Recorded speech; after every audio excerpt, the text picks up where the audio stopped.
When you look at the literature, or you look at conferences, or you look on TV, I think women are one of the most underserved populations of future coronary artery disease patients or peripheral vascular disease patients.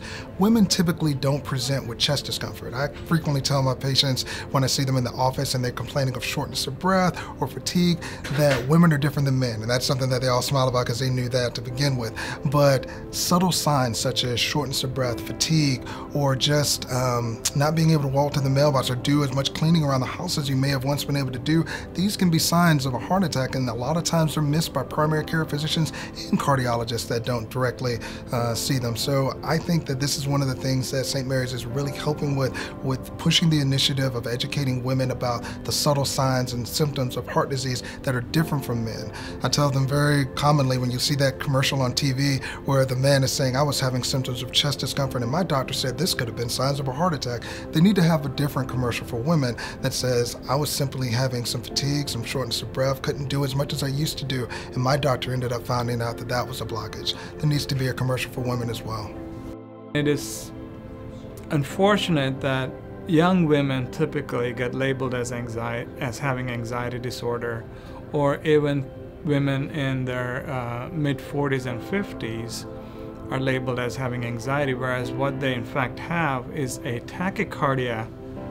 When your heart races at 150, 160 beats a minute, I would be anxious as well.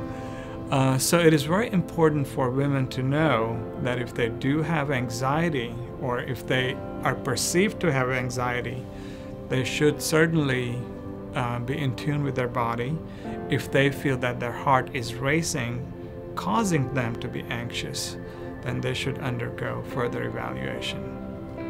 One of the things that's known now with heart failure as an end-stage disease, as I explained to a patient's family today, if you live long enough, you will have a heart failure-related syndrome.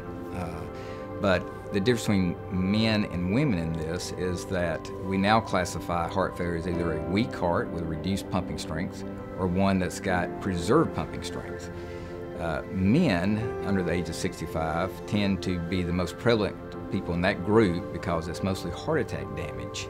But as women go through menopause and get above 55, they catch us in the incidence of heart disease, blocked arteries.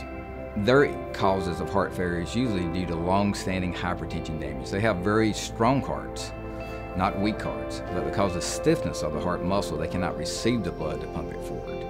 A large amount of these patients will also have atrial fibrillation, which is an overwhelming, very common rhythm in those over 65. There's 5 million people now in the U.S. estimated that will have atrial fibrillation.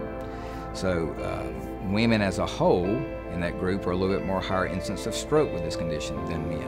So there certainly is a difference in the sexes in regard to medical issues within the cardiovascular spectrum.